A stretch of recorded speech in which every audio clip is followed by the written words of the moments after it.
I started writing this poem 700 years ago. That's what I like to say. And then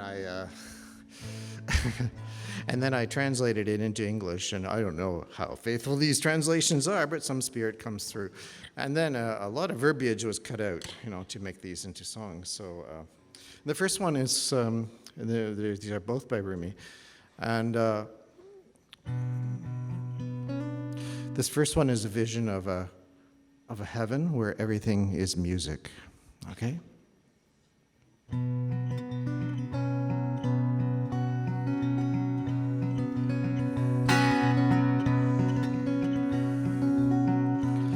I've fallen to the place where everything is music.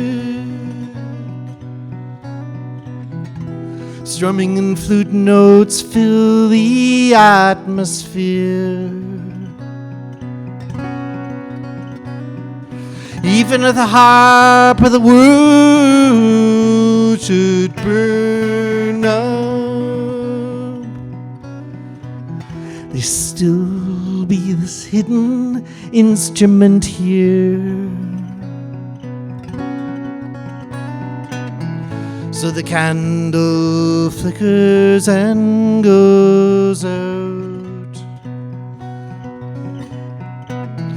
We still have this flint and a spark.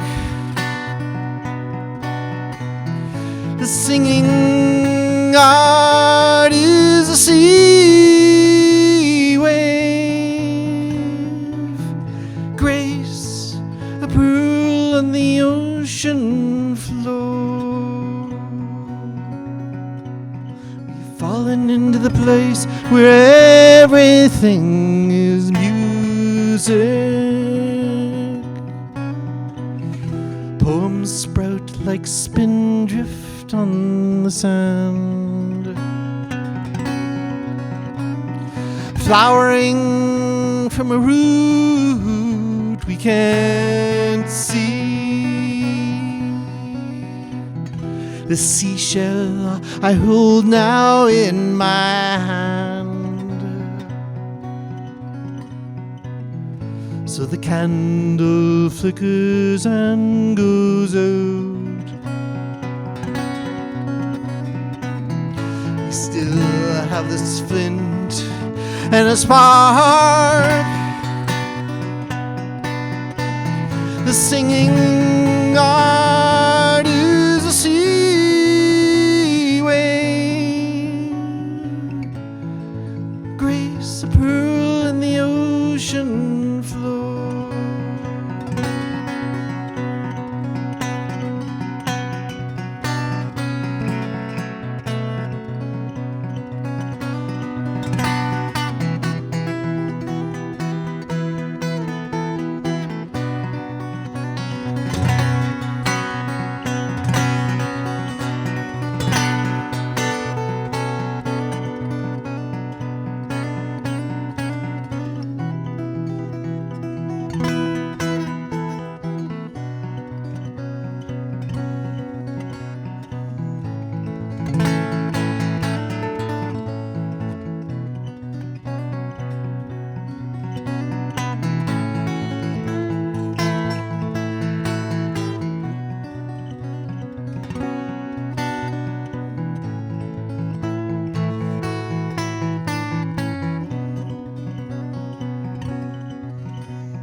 We've fallen into the place where everything is music. Where everything is music. Where everything is music.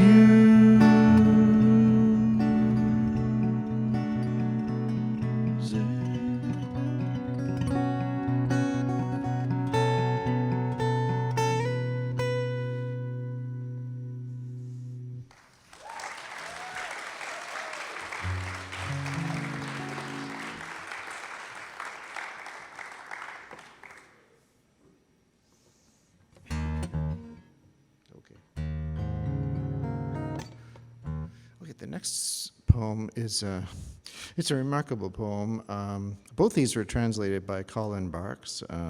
The first one I had to edit quite a lot to turn it into that song, but this one's actually not edited all that much. And it's, I think, appropriate because it is so ecumenical and it has such a vision. It's amazing that it comes from the 13th century, but Rumi came from, well, he was born in what would be now Afghanistan, or maybe Turkmenistan, they're not totally sure. But he spoke and wrote in Persian mostly. And it was at the bridge of the world, so he appreciated what Zen was and what Buddhism was, what Hinduism, Islam, and he was a kind of a syncretist. He was the founder of the Whirling Dervishes. And I just happen to love the poetry. I don't actually do the Whirling Dervish thing yet. And it might affect my musicianship if it did, so if I did. So anyway, this one is called Only Breath. I might just adjust this a bit. It's a little low. Okay, there. Yeah, I could step back too. Yeah.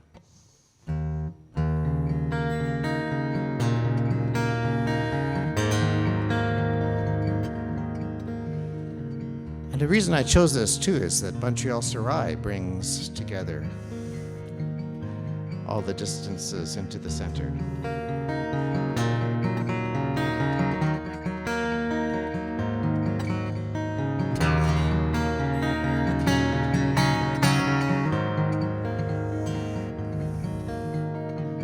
Neither Christian nor Jew, nor Muslim nor Hindu, Buddhist, Sufi or Zen.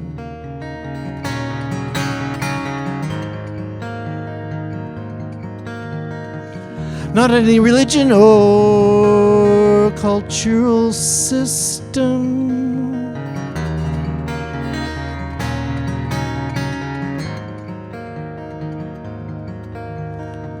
I'm not from the east or the west, nor out of the ocean, nor up from the ground, not natural or ethereal, composed of elements at all.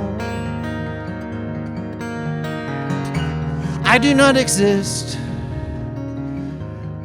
neither am I of this world or the next.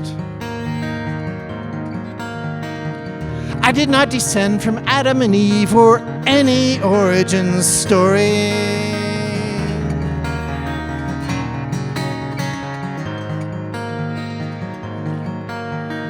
My place is a placeless, a trace of the traceless, neither body nor soul.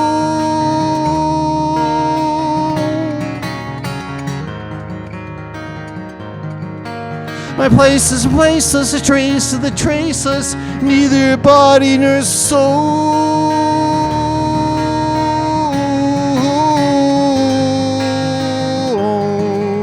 I belong to the beloved, have seen the two worlds as one, and that one called to and know the first, the last, the outer, the inner, only that breath, breathing,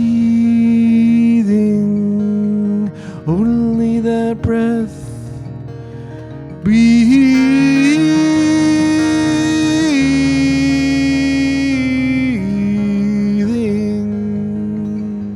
human being.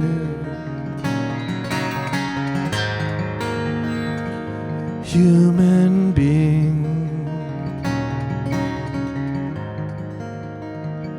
human being.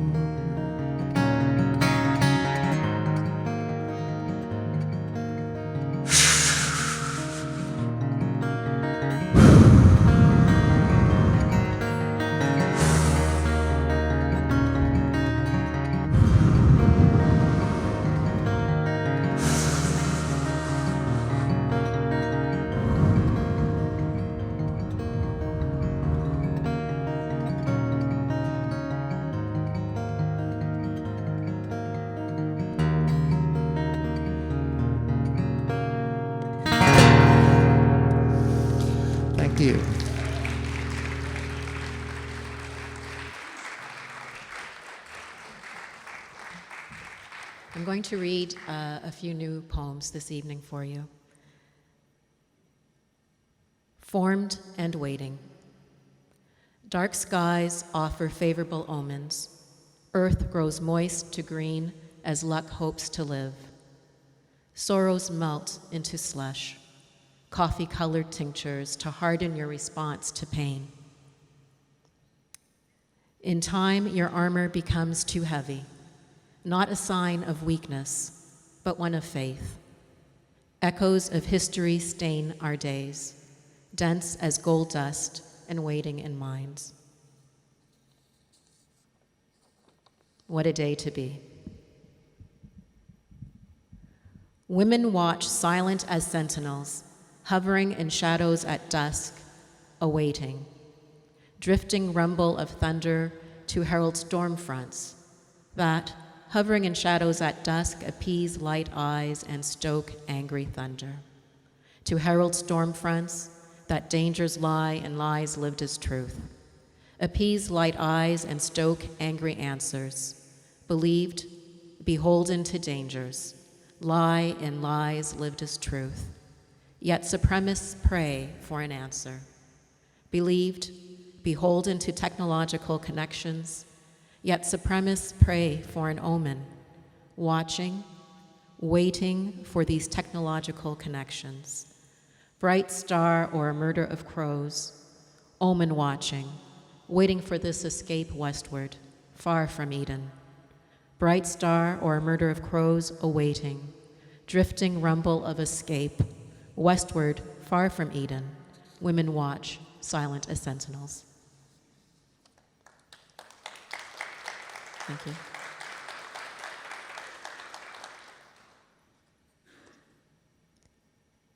I have to say, these poems are kind of depressing. I'm not usually that depressing, but I think it's just the political climate, so it's coming out. Placards and clinics. My life should matter. Strangers wave placards, call me murderer, but offer no help. Strangers wave placards of Bible verses, but offer no help. My tears rouse their cries of Bible verses. They sing unabashed. My tears rouse their cries stifle doubt. They sing unabashed, call me murderer. Their cries stifle doubt. My life should matter. A note to our children and politicians. Mind your manners, talk to strangers, taste their fears, sip their dreams. Love easily. Overwhelm the desires of youth with the actions of wisdom. Harden your resolve, drown in wonder, archaic, abysmal, unending. We're different and we're the same as it should be. Hold on to that last remnant of peace.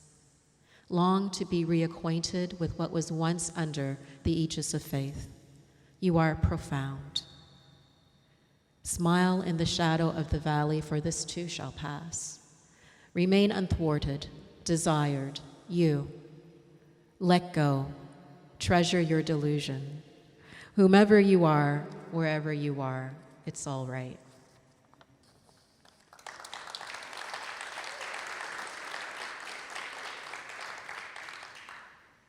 Seeds. Arguments bloom between anger and fear.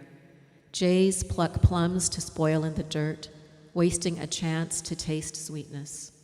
Seeds ground into the earth during summer. Seeds ground into the earth during summer withstand winter's harshness. So will I. What I know to be true. Ice glitters, scattered like shattered glass. Moss clings to rotted stumps deep within wet appetites. Stones wait to be thrown off. Rubble piles offer resistance. Roses beguile with sweet scents, offer thorns to the indelicate who would hide behind a labyrinth's groomed hedge. Your wishes buffeted into strength.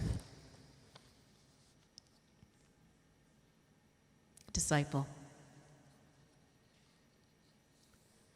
If you want me to walk across burning embers, To your will, I'll surrender. If you want me to wait upon your desire, I will walk through your fire. I will be your disciple, burnt sweet as molasses, if you want me to. If you shout for pleasure or cry within your pain, I will listen for my name. If you need a blessing when despair clings too tight, I will blind you with my light. I will be your disciple, burnt sweet as molasses, if you want me to. If you want me to.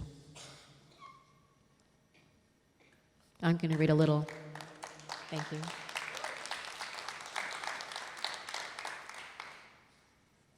Stardust and Moonlight, a love poem.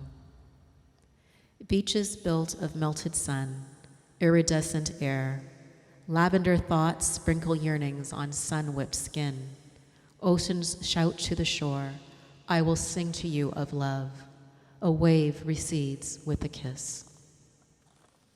Thank you.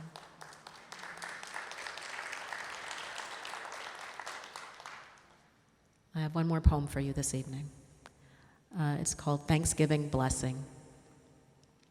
My people are a beautiful people. We are still here despite your best efforts. Hear the echo of our experience. Our truth grounds us. Our roots dig deep, searching for magma to fuel our warmth, or to burn those who expect us to accept their outdated stance of ignorance. Guardians of amber, our ability to accept what is while creating what will be, proof of our integrity. My people are a beautiful people, and we know our place is where we choose it to be. Thank you.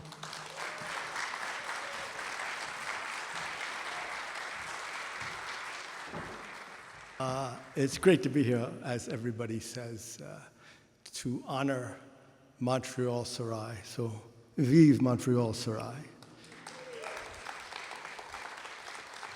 And also, as a settler, to be in solidarity with Indigenous people, with First Nations.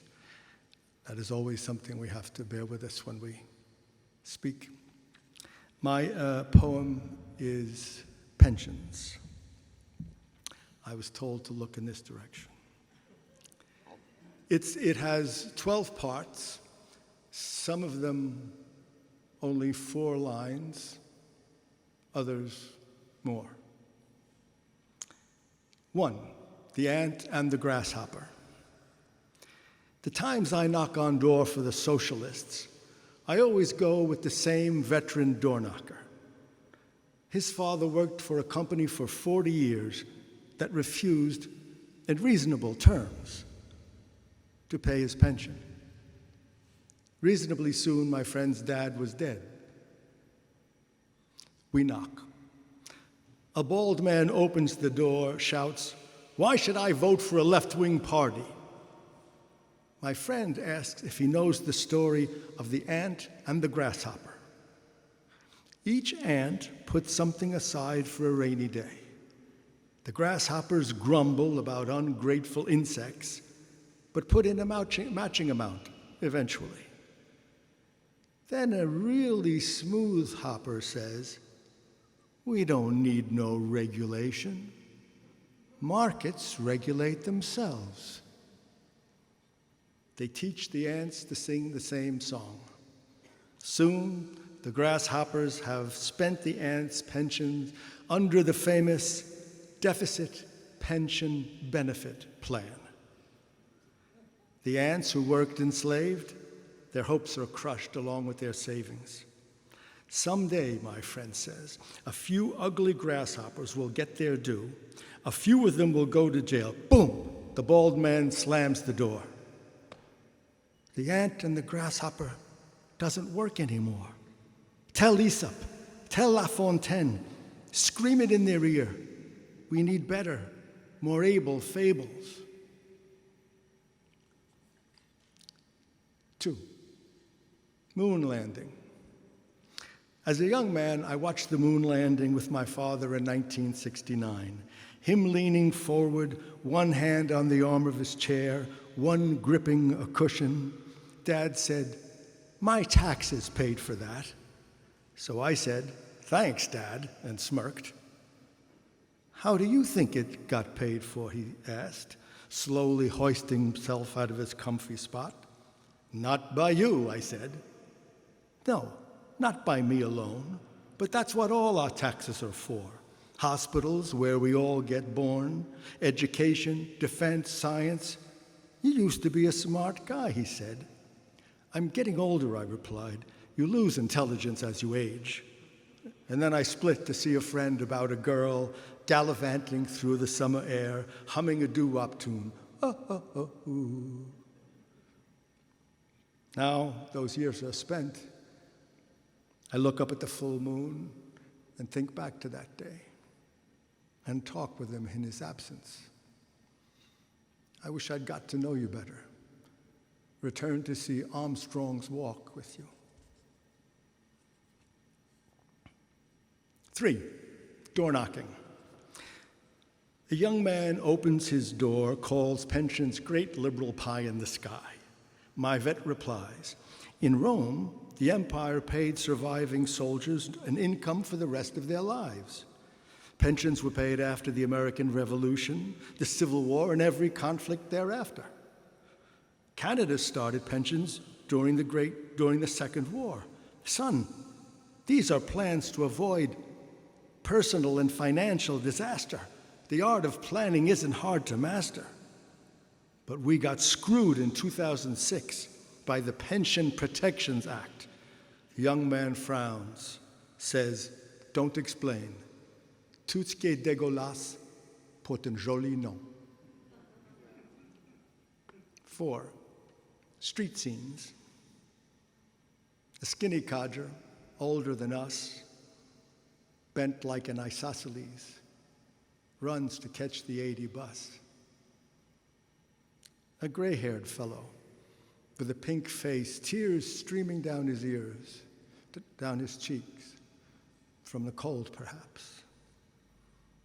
A thin little lady with a styrofoam cup asks if I can spare some change as she hasn't breakfasted yet today. A young man in a heavy open coat, one hand in his pocket, the other working furiously at his belt. An old woman with an accordion, dark eye sockets, lack of teeth, playing a polka, soup can around her neck. 5, Dad's landing. Big breath to tie his boots, gasping till they're hooked in. He steps slow through the icy street like a cat early in the hunt. Falls into the car, backside first. Lifts his leg, swivels. Off to a course in fall prevention at the CLSC. A fall can mean catastrophe. Looking for his glasses serenely in his hands. What about tomorrow? And tomorrow and all the 1,000 tomorrows. Living only for today is a fool's game. Think ahead, my boy. Keep the wolves at bay. 6, haiku. Elderly gentleman stopped in the middle of the icy street. 4 kids fly by in a Lamborghini. 7, Sears. The big building that was my Sears is still there. The fuzzy-haired Italian sales lady used to greet me like long-lost family, her fingers shuffling over plastic packages, socks and underwear. She would count the time to retirement day. 4 years, 2 months, 16 days. I heard from an old friend she didn't get a dime. A hedge fund bought the company, sold off equipment and products, laid off workers, turned profits, gave shareholders the funds from her pension plan. Not all cracks let the light in. "I don't know what a hedge fund is," she said, "and I don't care. The big building that was my Sears is still there. 8, financial advisor. What's good for the investor is good for us all. I'll take your funds, put them in something bright and new. The profits are there waiting for you. I'm expected at a big affair in LA. You'll make a killing. Gotta go. There's no thrill like riding the market. You'll find the money if you want to do it. Of that you can be sure. 9. Blues de businessman Berger et Plamondon, 1978. Je passe la moitié de ma vie en air, entre New York et Singapour. Je voyage toujours en première. J'ai ma résidence secondaire dans tous les Hilton de la terre. Je ne peux pas supporter la misère. 10, apartment complex. A street urchin was caught loitering on my floor. How did he slip past the doorman to knock on my door? This apartment building is warm and secure. They bring my car up from the garage. It's the street life I abhor. I can't stomach poverty. 11, door knocker, part 2. Hi there, we're with the NDP. Oh, excuse me, is that your wife? Yes, she's the darling of my life. I didn't deserve her, but she loved me anyway. Now she doesn't recognize me. This is not what I want to talk about. Who gives a shit about the color of the casket? The kids want me to, so I guess I'll choose it. I'm not afraid. Are you kidding me? I look forward to it. Can't be worse than this, can it? 12, on the stoop. The door knocker and I have had enough. Now I'm a vet too. What do we do, ask? Should we get a drink? He says, start singing. Oh, for the days of pension planning. Oh, for the ring of the pension tune.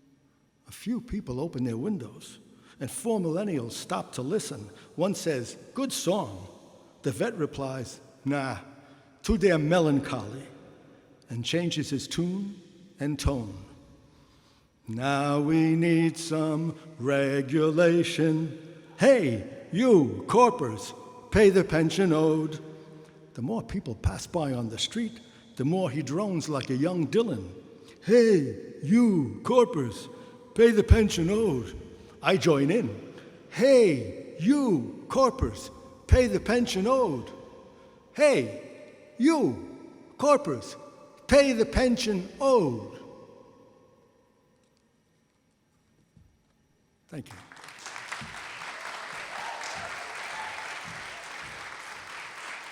I'm going to do things a little differently. I am going to take us back to the very early years of Serai, just to look at how we have continued to force change through our music, words, and art.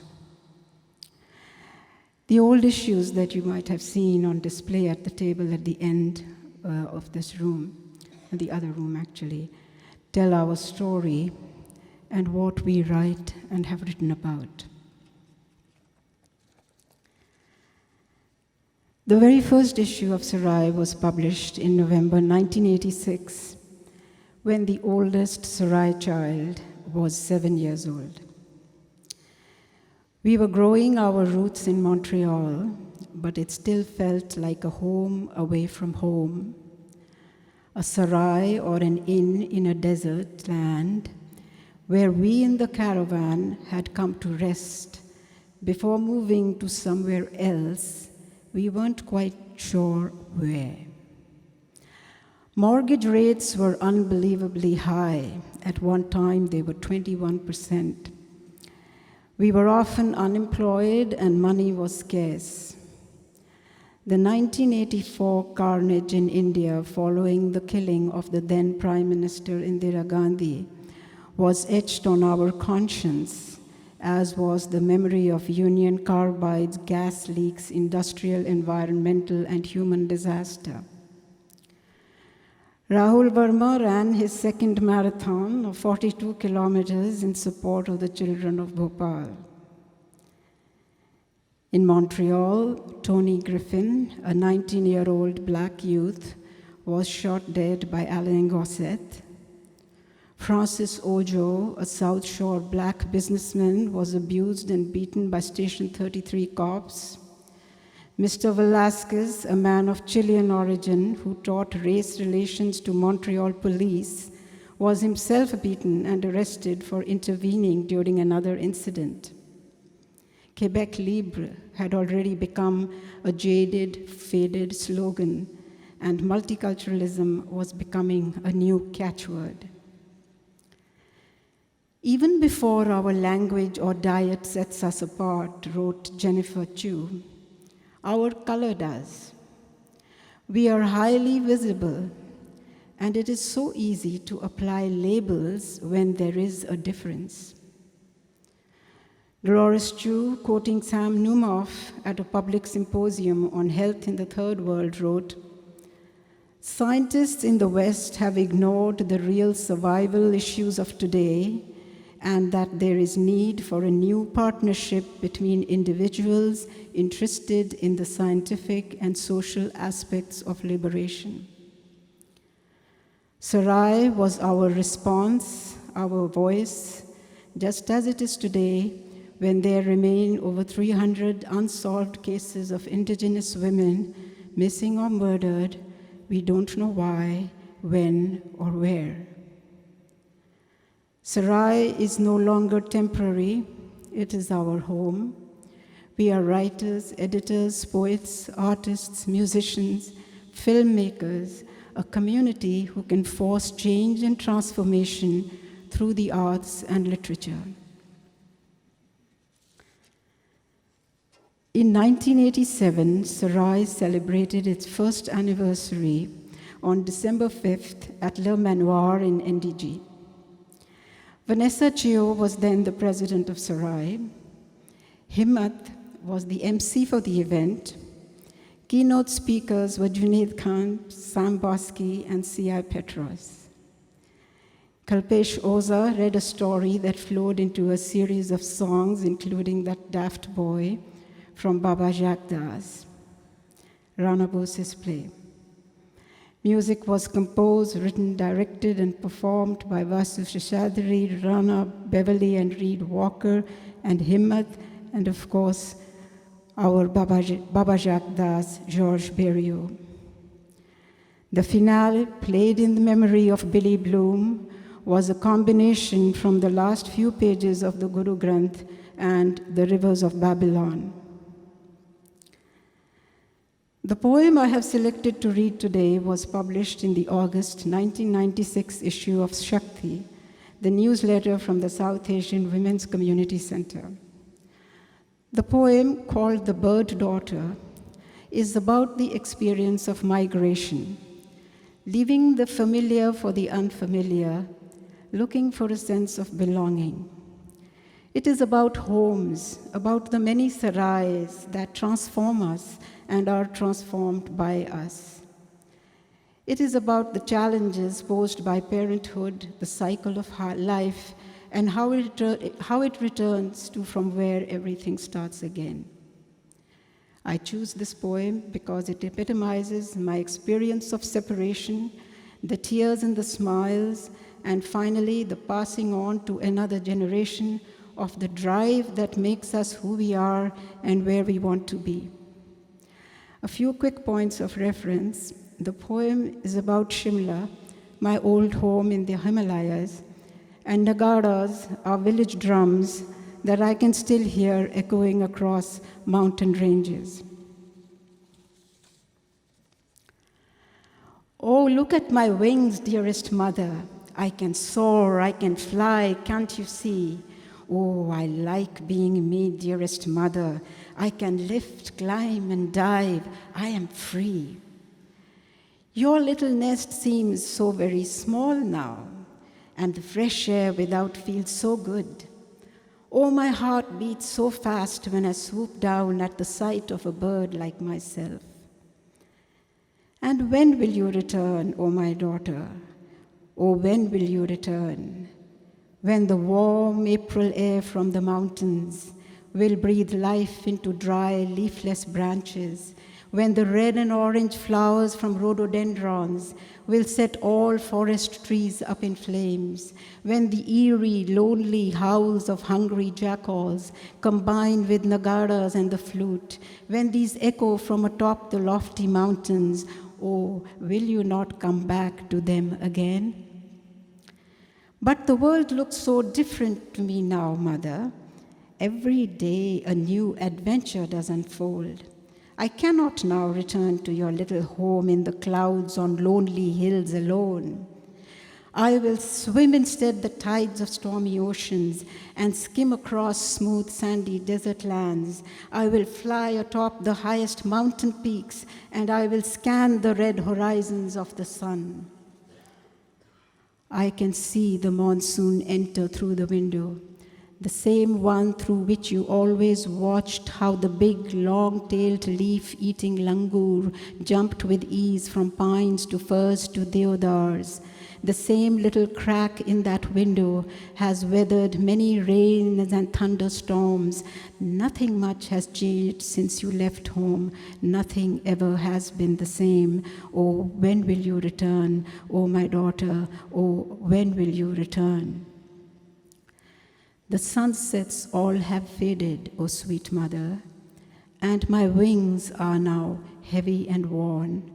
The hot desert air stings with each blast, and the little birds aren't little anymore. When the old snowy winds keep blowing harder, when the parched sticky earth begs for rain, when the birds fly away and I am left by myself to take care of all the pain, or when the eggs in my nest start to open and my little chicks cry constantly for food, when I turn to be like you, O sweet mother, I'll fly back to your nest once again. Thank you.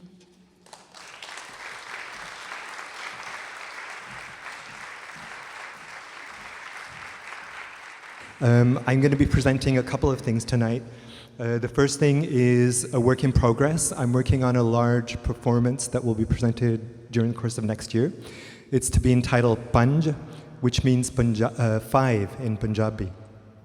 It'll be an interdisciplinary performance with live music, spoken word, text, and also I'm going to use archival images and sound recordings from our family history. Ultimately, what I want to do is explore the connection between water and stillness. And the piece I'm going to present tonight is sort of looking at unlocking body memories that we perceive through our five senses and how that enables the power to process suffering, loss, and trauma, and things like that. It's called A Walk on the Beach. So the first part of it is spoken, and then the second part is a musical piece. So hopefully I can get all the pieces to work.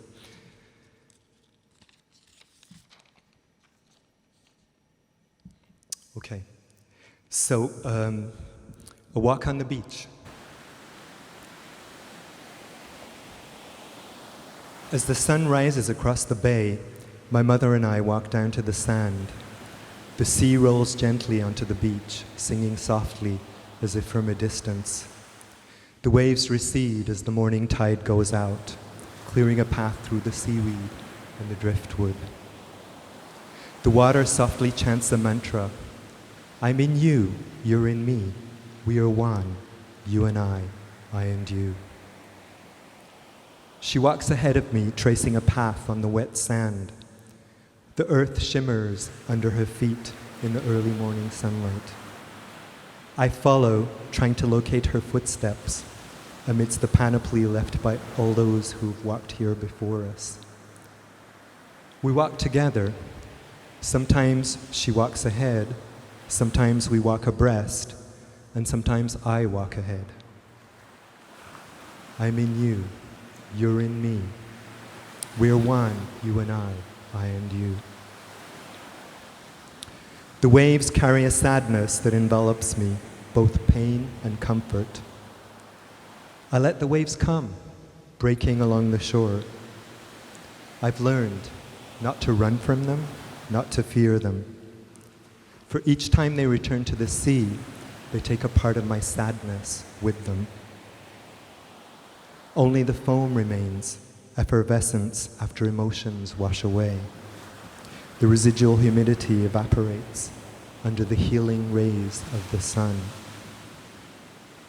I'm in you, you're in me. We're one, you and I and you.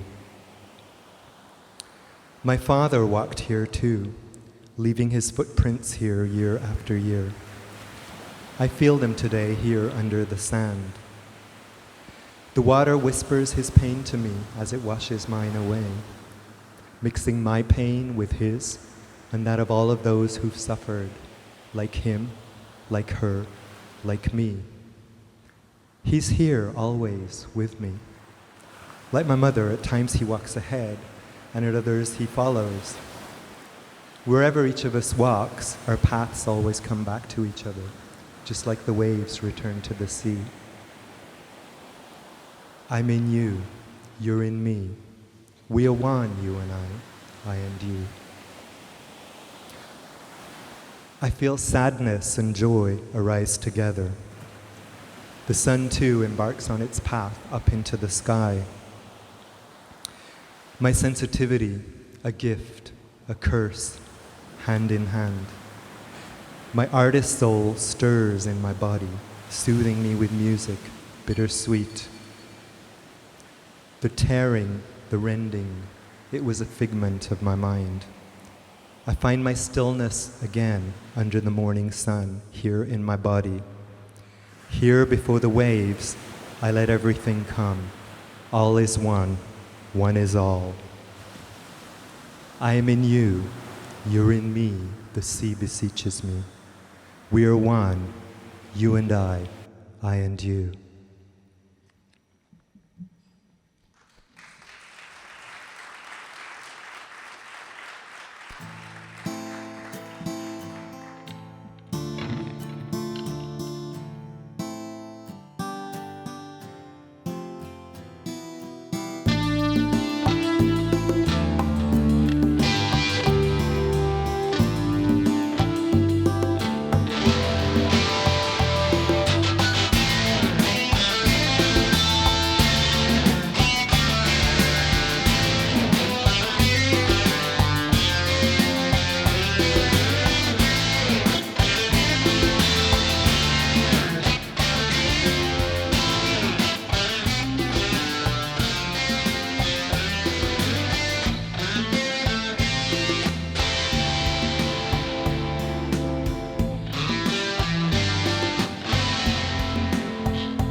Thank you very much.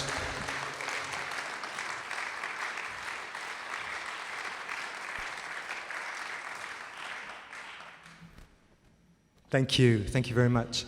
The next piece I'm going to do, it's actually a request.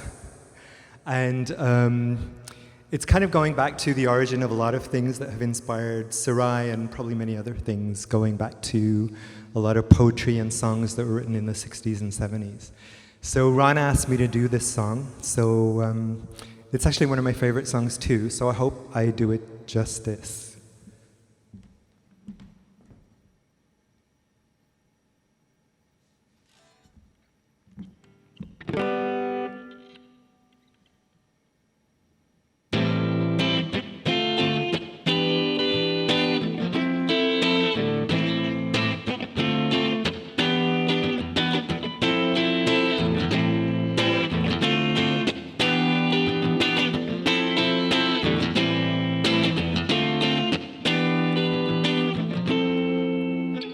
There must be some kind of way out of here, said the joker to the thief.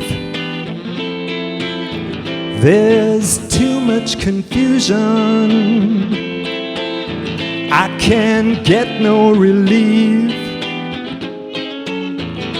Businessmen, they drink my wine, plowman, dig my earth. None of them is of the mind, nobody up to his word. Hey, hey.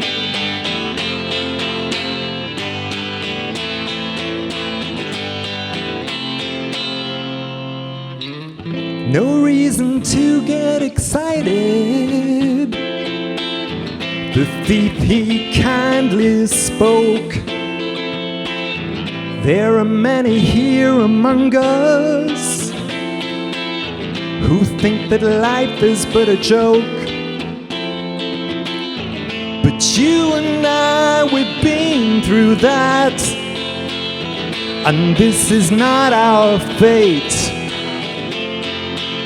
So let us not talk falsely now, the hour is getting late.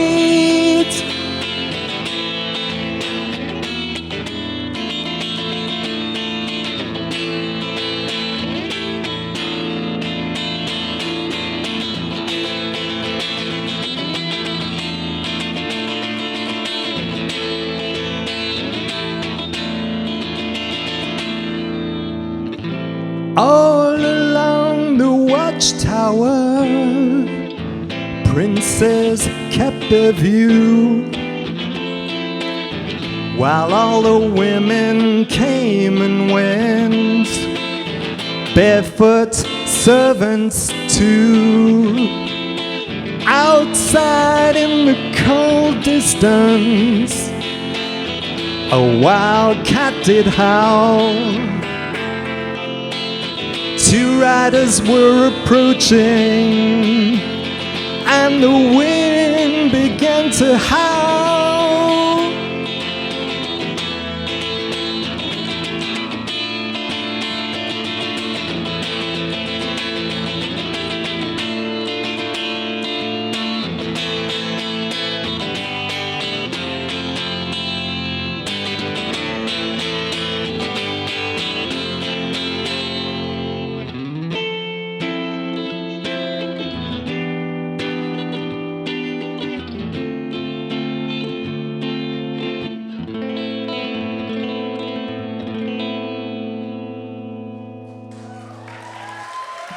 Thank you. Thank you very much. Thank you all for coming. On est tellement fiers de pouvoir partager ça avec vous. C'est très touchant pour nous. Il y a quelques membres actuels de l'équipe actuelle qui ne peuvent pas être parmi nous ce soir. Susan Dabrowski, Samantha Lee Quinn, and Claudia Itzkovich, who is in Mexico City.